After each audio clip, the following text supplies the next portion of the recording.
আচ্ছা, মিঠু যখন অন্য কোনো জায়গায় কাজ করছে না, তুমি ওকে এখানে কেন রাখবে না?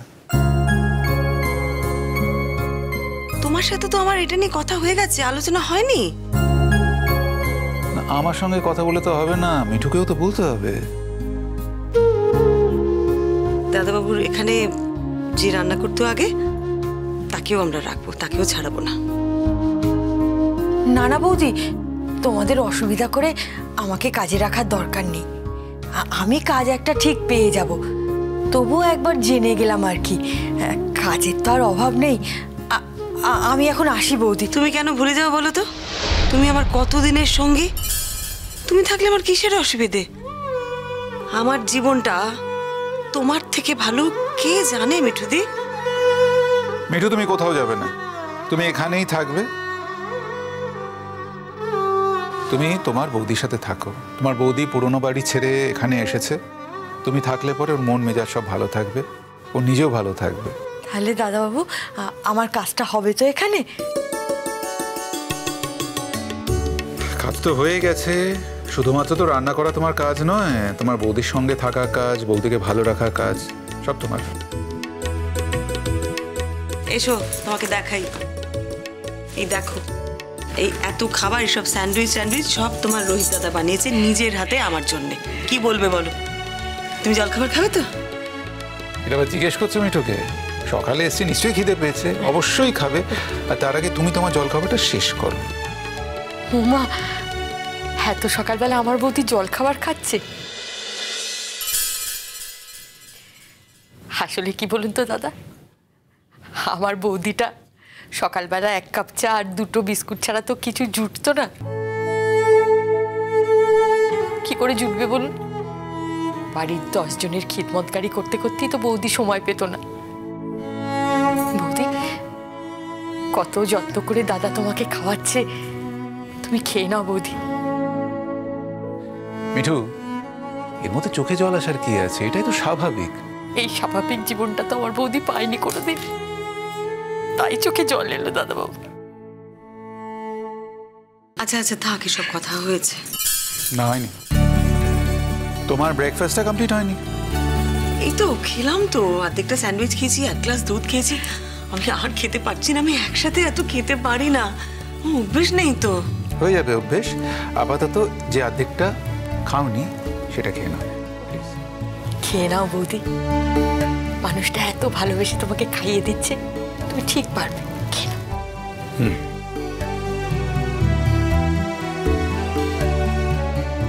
এটা আমিও খাচ্ছি, তখন থেকে আমাকে খাও খাও করছে, নিজের দেখো একটুও খায়নি, পড়ে আছে। ওকে ওষুধ খেতে হবে, ভুলে যায় সব সময়। আমি পুরোটা খেয়ে নেবো, একটা শশার টুকরো পর্যন্ত পড়ে থাকবে না। তুমি তাড়াতাড়ি খেয়ে নাও।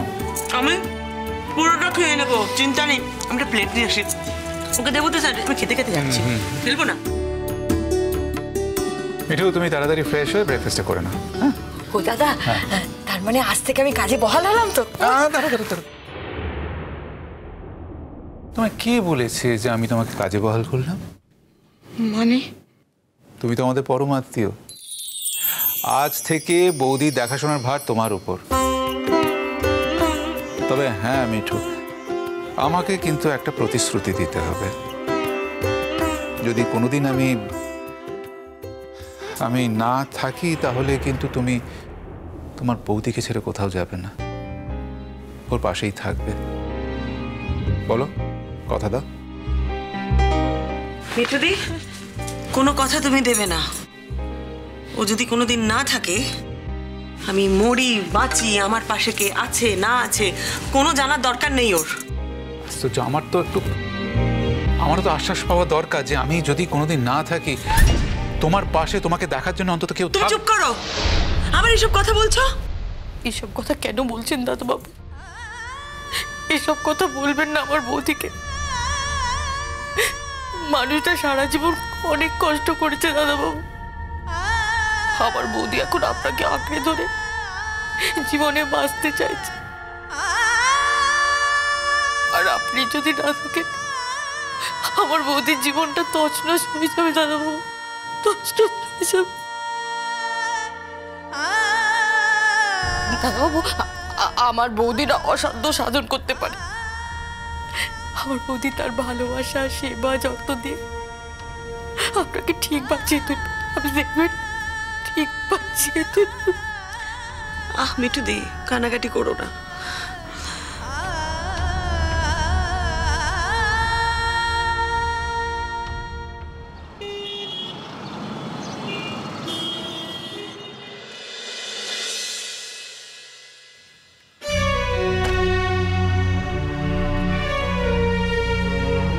বাবা, এবার থেকে আমি যেমন নিয়ম করে দেব তোমায়, তুমি কিন্তু তেমন তেমন করে চলবে, ঠিক আছে? কোনো অনিয়ম নয়।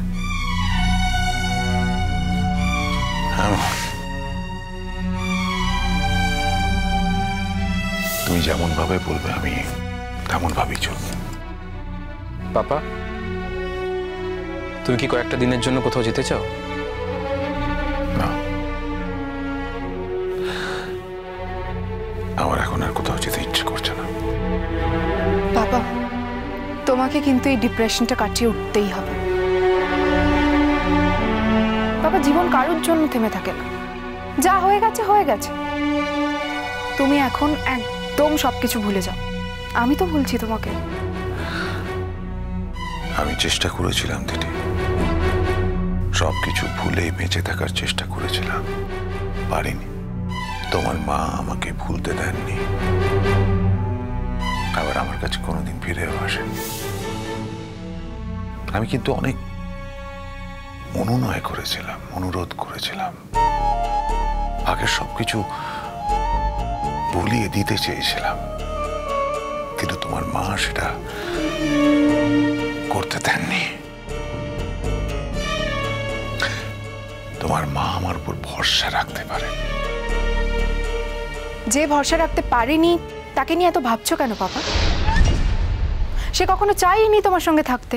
দিদি, এই বিতর্কিত বিষয়গুলো নিয়ে আমরা এখন আলোচনা করব না।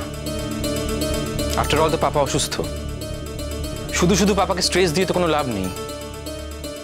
আর কি বলতো, এই বিষয়গুলোতে আমাদের মত কোনোদিনই মিলবে না। তুই একটা কথা বলবি, আমি একটা কথা বলবো, পাপা একটা কথা বলবে, তার থেকে ছেড়ে দে, পরে আলোচনা করা যাবে, প্লিজ। পাপা, আমি তোমাকে একটা কথা বলতে চাই। কথাটা খুব ক্লিশে, তবু বলছি। যে বিষয়গুলো তোমাকে স্ট্রেস দিচ্ছে, ডিস্টার্ব করছে,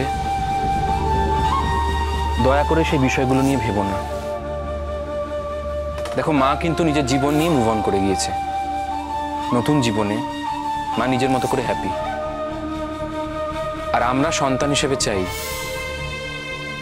যে তুমি তোমার নতুন জীবনে ভালো থাকো। হ্যাঁ, সেই মা এখন অন্য কাউকে নিয়ে ভালো আছে, আর পাপাকে একা থাকতে হবে। এই যা। কেন? পাপাকেও তো কারোর সাথে থাকতে হবে। সে যখন হবে তখন দেখা যাবে। পাপা, আমাদের ফ্যামিলির অনেক সুনাম ছিল, অনেক রেপুটেশন ছিল। আমাদের আবার সেগুলো ফিরিয়ে আনতে হবে। মাঝখানে অনেক কিছু ঘটে গেছে, আমারও তো একটা জীবন আছে। আমি চাই না সেই তিক্ত স্মৃতিগুলো নিয়ে বাঁচতে। সেই জীবনে বারবার সেই স্মৃতিগুলো ছায়া ফেলুক, সেটা আমার ভালো লাগে না বাবা। আই এম সরি দিদি, তুমি আমায় বলো কি করতে হবে। তুমি যা বলবে আমি তাই করব, যেমন ভাবে বলবে আমি তোমায় হেল্প করার চেষ্টা করব। আমাদের কাউকে দরকার নেই বাবা, আমরা যেমন ছিলাম তেমনই থাকবো। আর মাও তো চলে গেছে, মাও তো আমাদের জন্য থেমে থাকেনি। মা নিজের জীবনটা নতুন করে গুছিয়ে নিতে চেয়েছে, গুছিয়ে নিচ্ছে। পাপা, একটা সত্যি কথা বলবো, তোমার লড়াইটা অনেক বেশি কঠিন হবে। কারণ আমি জানি যে তুমি জুন গুহর সাথে বাকি জীবনটা কাটাতে পারবে না। তোমাকেই বুঝে নিতে হবে কিভাবে তুমি জুন গুহকে নিজের জীবন থেকে বাদ দিতে পারো। আমার মনে হয় তাহলেই তুমি একমাত্র শান্তি পাবে।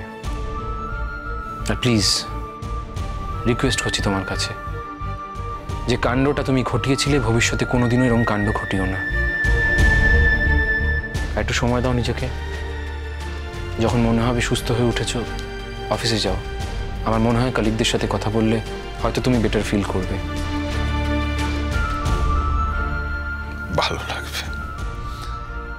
তুমি ভুলে যাচ্ছ টিঙ্কা, যে কলিগদের সঙ্গে তুমি কথাবার্তা বলতে বলছো তাদের নিজেদের ফ্যামিলি আছে। আর আমার তোমারও তো ছিল পাপা, তোমারও তো একটা ফ্যামিলি ছিল, তুমি সেটা ধরে রাখতে পারোনি।